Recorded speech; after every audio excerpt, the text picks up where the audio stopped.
Moi, je m'appelle Marielle Lachenal, je viens de Grenoble et je suis là avec plusieurs casquettes.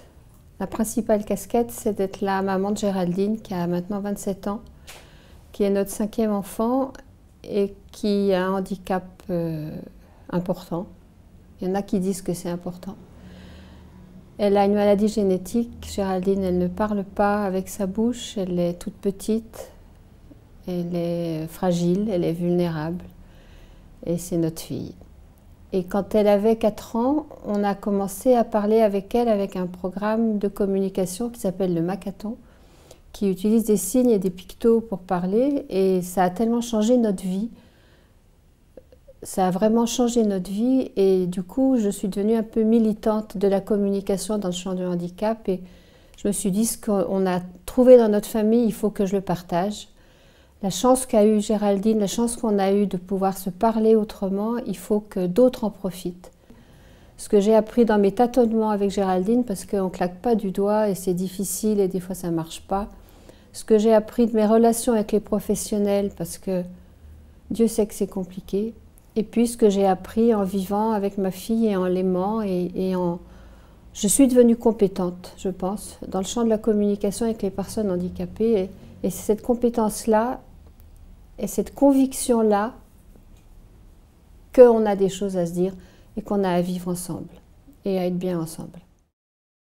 Ma conviction, c'est qu'il ne peut pas y avoir de savoir-être sans savoir-faire. C'est-à-dire que si on est parent d'un enfant qui a des difficultés pour parler, même d'un adulte qui a des difficultés pour parler, qu'on ne donne pas des billes pour parler à notre enfant, pour rencontrer notre enfant, eh ben, ça peut étioler la relation, on peut se décourager.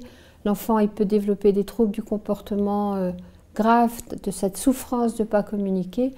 Et je me dis, ces parents qui viennent se former, ils ont une chance immense, mais il y a tellement de parents qui n'ont pas cette chance-là de pouvoir venir se former. Et que du coup, si on peut aller à leur rencontre par le e-learning, si on peut même effectivement leur donner des ressources par le e-learning, mais peut-être aussi leur dire il faut que j'y aille, il faut que je trouve une formation près de chez moi, il faut que je ne peux pas rester comme ça dans ma solitude, dans la souffrance qu'on vit en famille avec cet enfant qui ne parle pas, qui ne communique pas, on est tous en souffrance. Là, le e-learning, bien sûr, on va leur donner des billes parce que, je dirais, Dieu sait qu'on se casse la tête pour arriver à décortiquer les choses, pour leur donner des ressources, mais peut-être aussi on peut leur donner envie de ne pas rester tout seul, leur donner envie d'aller se former parce que on a besoin de savoir pour être bien avec notre enfant. L'amour tout seul, ça ne suffit pas, mais une compétence coupée de l'amour, ça ne suffit pas. Et donc, nous, parents, on a l'amour et la compétence à avoir pour être bien avec notre enfant et pour que lui soit bien et pleinement humain. J'aime pas beaucoup le mot aidant parce qu'on est d'abord des parents et que des parents d'un enfant qui vont bien, on ne dit pas qu'ils sont des aidants, ils sont les parents.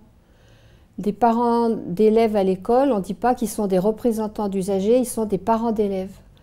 Et bien moi, je suis, bien sûr, je pense que quand notre enfant grandit, vieillit, ma fille c'est une jeune adulte, peut-être que je vais comprendre, peut-être un jour que je suis aussi aidante, mais je suis d'abord sa mère.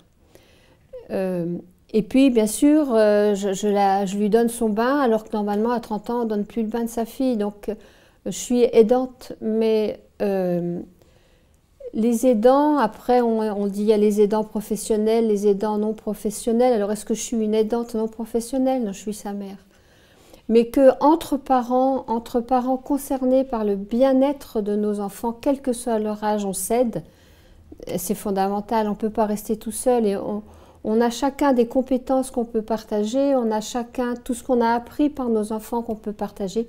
Si c'est ça, être entre-aidant, alors ça va. Voilà, mais c'est compliqué. Il y a un peu un jargon et on est d'abord les parents et on porte nos enfants et quel que soit leur âge, ce sont nos enfants qu'on porte et ensemble, on pourra mieux les porter.